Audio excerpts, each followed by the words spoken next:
Somewhere in a warehouse right now, a part that keeps your truck alive is being quietly removed from the catalog.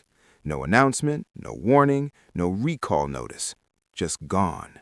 And the moment you need it, you're going to find out the hard way that the window to buy it closed without you ever knowing it was open. This is not a theory. This is how parts discontinuation actually works in the American automotive market, and it has been accelerating faster than most truck owners realize. The manufacturers do not owe you a heads up. The dealers are not going to call you, and by the time the forums start talking about it, the prices on what is left have already doubled. So let us talk about what is disappearing right now, why it's happening, and what you should be buying before the shelves go empty for good. Start with diesel emissions hardware. If you own a truck built between roughly 2008 and 2016 with a diesel engine, you're sitting on top of a parts ecosystem that is already thinning out. Diesel exhaust fluid injectors, exhaust gas recirculation coolers, diesel particulate filter pressure sensors, nitrogen oxide sensors, selective catalytic reduction catalyst assemblies. These are not glamorous parts. They're not the kind of thing you think about until the check engine light comes on and a scan tool shows you a code that leads to a repair estimate that feels closer to a car payment than a maintenance visit. The problem is that manufacturers have limited obligations on how long they support emissions-related hardware. Once a platform reaches a certain age and production drops below a threshold that makes it profitable to keep manufacturing, they start winding down.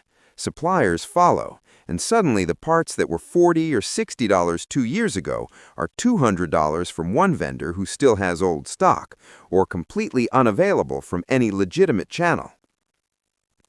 This is not an accident, it's economics, but it hits working truck owners the hardest, because these are the people who kept a high-mileage diesel running because they couldn't afford to replace it, and now the part that kills it is something a dealer no longer stocks and a junkyard can't reliably source. The same thing is happening with transfer case components on older four-wheel drive trucks, specifically the shift motor assemblies and encoder rings on electronically actuated transfer cases from the late 90s through the mid-2000s. These systems were already a mixed bag reliability-wise when they were new. Now that these trucks are 20 to 25 years old, the original equipment parts are drying out, the aftermarket coverage is inconsistent, and the units that show up in salvage yards are just as worn as the one you're trying to replace. Mechanics who specialize in older trucks know this. They've known it for years. That's why the ones paying attention have been pulling good transfer cases out of wrecked trucks and putting them on the shelf. Think about that for a second. Working mechanics are stockpiling mechanical components from salvage vehicles because they know the supply chain is not going to hold. That's not a conspiracy. That's just someone who works on these trucks every day watching the market with their own eyes. Now here's where it gets worse. Modern vehicles are accelerating this problem in a way the older parts discontinuation cycles never did, because now it's not just physical components going away, it's software-dependent modules, it's programmed control units, it's components that require dealer-level scan tools to initialize, calibrate, or pair to the vehicle. When those go discontinued, you can't even use a good used replacement without paying someone to program it. And if the manufacturer stops supporting the programming software for that platform, you're completely stuck. The part might exist, the module might be physically fine, but without the software handshake, it's a paperweight. This is already happening with certain active fuel management components on V8 trucks from the early 2000s. The lifters and active fuel management-related hardware that started failing at scale are still relatively sourced, but the valley covers, the oil pressure switches specific to those systems, and certain camshaft actuator solenoids are already getting thin from major suppliers. These trucks aren't old enough that people expect parts to be hard to find.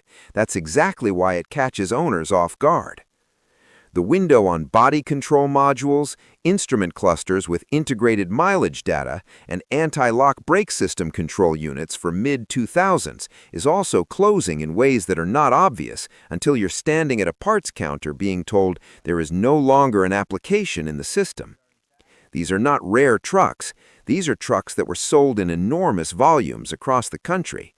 Trucks that are still on job sites and farms and highways right now, and the parts that keep their electrical systems running are becoming genuinely difficult to source at any price. So, what do you do with this information? The answer depends on what you're driving and how long you plan to keep it. If you're running a diesel truck from the mid-2000s through the early 2010s with any emissions hardware still intact, get a second exhaust gas recirculation cooler, get a spare nitrogen oxide sensor, get the diesel exhaust fluid injector if your truck has one. These are not exciting purchases, but they're the kind of purchase that in 2 years is going to look like one of the smartest things you ever did. The same logic applies to any fuel injector O-ring and return line kit for older mechanical diesel platforms. Those seals are cheap right now. They're not always cheap later. If you're running an older DAS truck with an electronically shifted transfer case, look at what condition yours is in and decide now whether you want a backup encoder motor on a shelf somewhere. Pulling one from a junkyard truck while they're still available costs a fraction of what a rebuilt unit is going to cost when the availability disappears entirely. And if you're seriously thinking about a long-term truck, one you plan to keep running for the next 15 or 20 years, the calculus gets even simpler. The trucks that survive parts availability collapses are the ones built around systems that do not require proprietary software to repair.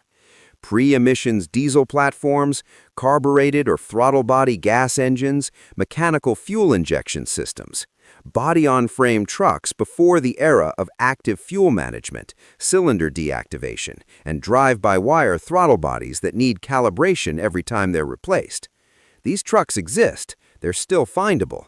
They're getting more expensive every year, which is itself the market telling you something about how people who pay attention to this stuff have already voted with their money. The manufacturers know that parts scarcity creates dealership dependency. They know that a truck you can't repair anywhere except an authorized facility is a truck they still have leverage over, even after you paid for it full in. Parts discontinuation is not just an economic reality. For some of these systems, it's a business outcome that someone with a spreadsheet was comfortable with. Here's the question I want you to sit with and drop in the comments.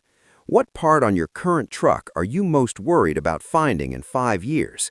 Is it something mechanical, something electronic, something emissions related? Tell me what you're driving and what keeps you up at night about keeping it alive. Because the answer to that question says everything about whether you're actually free to own that vehicle long term. If this channel is covering the kind of ownership reality that no one at the dealership is ever going to be honest with you about, hit subscribe and stay close. There's a lot more coming.